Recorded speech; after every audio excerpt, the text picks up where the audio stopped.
In the heart of a forgotten land, shrouded in darkness and legend, lay the cursed village of Aduran, ruled by the most feared warlord of the era, Ajoku. Ajoku's reputation was one of brutality and mysticism. It was whispered that he had made a pact with ancient demons, trading his humanity for immortality. His army was legendary, warriors who never bled, never died, and fought with an inhuman ferocity. However, none knew the true horror that kept these warriors bound to Ajoku's will. Adoro, a young and ambitious warrior from a neighboring village, heard stories of Ajoku's might and the invincibility of his soldiers. Desperate to rise in fame and power, he defied the warnings of his elders, who spoke of strange deaths and whispers of malevolent spirits surrounding the warlord's fortress.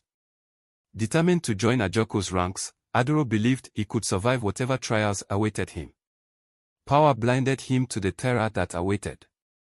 When Adoro arrived at Aduran, the village fell dead. The few villagers he saw appeared as hollow shells of people, their faces gaunt, eyes lifeless, and their movements sluggish as if they were shadows of their former selves. The land itself seemed to reject life, crops were wilted, the air was stale, and even the birds refused to sing. At the center stood Ajoku's fortress, a massive, grotesque structure made of black stone, covered in glowing blood-red runes that pulsed rhythmically, like a beating heart. The air around it was thick with the scent of decay. Adoro was taken in immediately, and Ajoku greeted him with a knowing smile. The warlord's eyes gleamed unnaturally, reflecting an inner darkness. His voice was deep and smooth, like a serpent's hiss, as he welcomed Adoro into his fold. The warriors under Ajoku's command seemed more like phantoms than men, silent, emotionless, their faces expressionless, and their bodies unnaturally still when they weren't moving. Adoro soon discovered that the training was beyond brutal.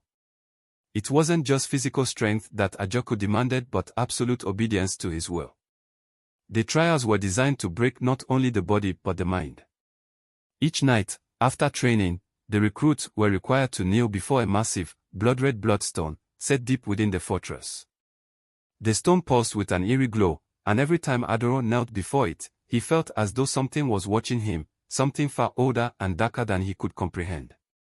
As Adoro fought to prove his worth, strange things began to happen. The first night, he dreamt of a battlefield, but it wasn't the usual scenes of glory he had imagined. Instead, he stood on a field soaked in blood, surrounded by the bodies of fallen warriors.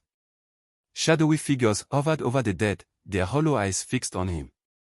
They whispered his name, urging him to flee before it was too late. He awoke in a cold sweat, but the nightmare stayed with him. The dreams grew worse each night. The shadowy figures became clearer. They were the spirits of Ajoku's warriors, the ones who had undergone the final ritual, bound to the bloodstone for eternity. They warned Adoro that Ajoku's power came not from skill or strength, but from dark magic, magic that trapped the souls of his warriors in the bloodstone, enslaving them in death.